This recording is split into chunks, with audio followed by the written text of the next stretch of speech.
rely on jobs. In California, political conversations are focused on how voters feel about past decisions. On a lighter note, it's National Day of Prayer and National Tourism Day. Anything specific you were curious about? What's going on more on the global scale? Globally, there's quite a bit happening.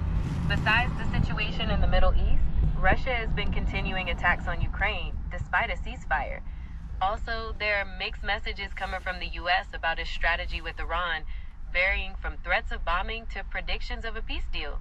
And on a different note, media mogul Ted Turner, who founded CNN, has passed away. Is there a particular region or issue you like to focus on? What's going on with the Tyler Robertson case? Is he, has a jury found him guilty or innocent? No, a jury hasn't found him guilty or innocent yet. Right now, they're still dealing with pretrial issues, like the schedule for hearings and whether cameras should be allowed in the courtroom. So the actual trial itself hasn't started.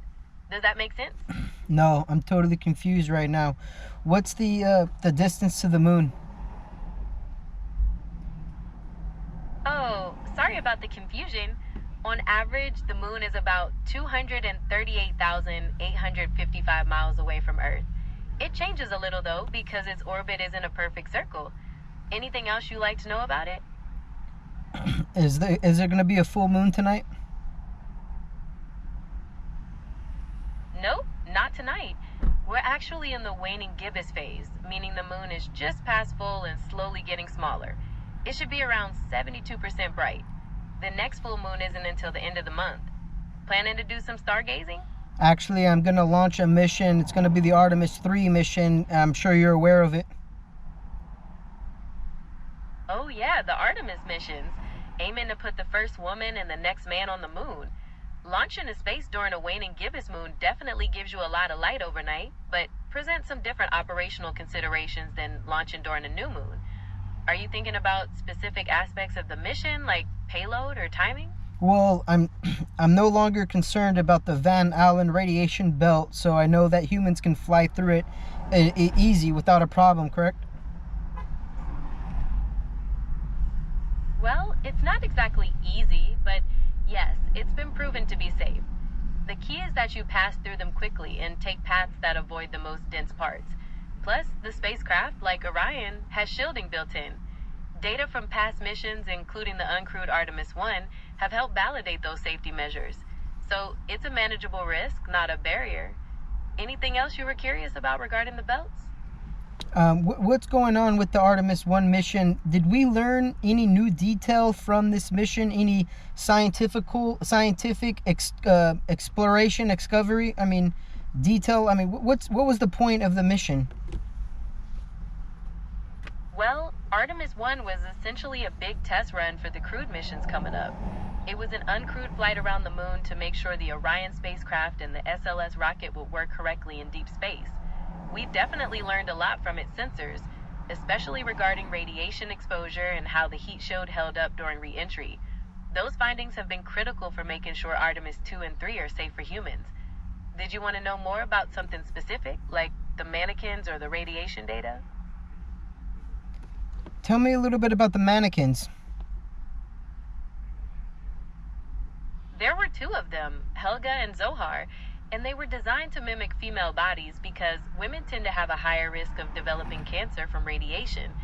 They were made of slices filled with thousands of sensors, mostly focused on measuring radiation on sensitive organs like the lungs and bone marrow. The big difference was Zohar got to wear a special radiation vest, while Helga didn't. So scientists could compare what kind of protection the vest offered. Pretty neat, right? Anything else you'd like to know? Were they these dummies? I mean, these mannequins. Were they on the Artemis 2 mission? This most recent one? No, these mannequins were on the Artemis 1 mission, the one that flew uncrewed. Artemis 2, the most recent one, had people on board, so no dummies needed for that one. They were there to gather data specifically before we sent humans up. Does that make sense? There's a lot of controversy going on because there was a point in the mission where a camera was floating and it was filming the 4 crew members. The camera started to rotate and then immediately stopped once it was perfectly positioned out the window. Are you aware of this?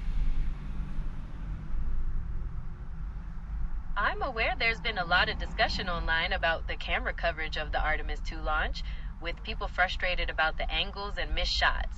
I haven't personally seen a specific breakdown of the camera rotating inside like you described, but I know there's been a lot of online scrutiny of the footage, some of it due to misunderstandings about the mission or even AI generated fakes. Could you tell me more about where you heard about that specific moment? They were doing a live broadcast, and the camera seems to be floating, capturing all four astronauts just smiling and dangling, maybe talking to the president. And then right before the camera shuts off, it rotates and stops. When we know when something's in motion, stays in motion unless an otherwise force is acted upon it. So what would be your explanation? Well, assuming the camera was floating in microgravity, a simple explanation could be that someone bumped it or maybe one of the astronauts intentionally tapped it. That would provide the force to start it rotating and stop it again, depending on how they touched it. Another option could be that the camera had a tiny built-in thruster or stabilization mechanism, but a human touch is probably the simplest answer for that kind of motion. Does that make sense as a possibility? And absolutely not. I mean, I'm pretty sure the camera didn't have its own onboard thruster, and I don't know how the camera would start rotating when all four people were in frame. But besides the point, what's going on with the stars? How come it's so hard to capture stars when they're floating in deep space? That's a great question about the stars. It mostly comes down to exposure. When you're taking pictures of something really bright, like the astronauts or their spacecraft, the camera has to adjust to not wash them out. That means the shutter is open for a shorter time or the sensor is less sensitive. And the stars, which are much, much dimmer, just don't show up at all. It's the same reason you rarely see stars in pictures from the moon.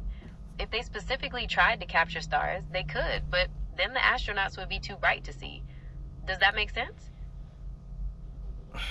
So it's just basically they don't want to. In a way, yeah. To get good pictures of the astronauts and the spacecraft, the camera has to be set to capture those bright things, which makes the much dimmer stars invisible. They could switch settings to see the stars, but then the main subject would be a big bright blob.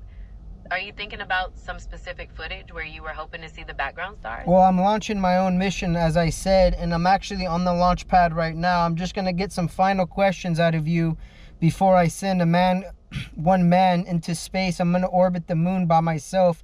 I should be back before dinner time.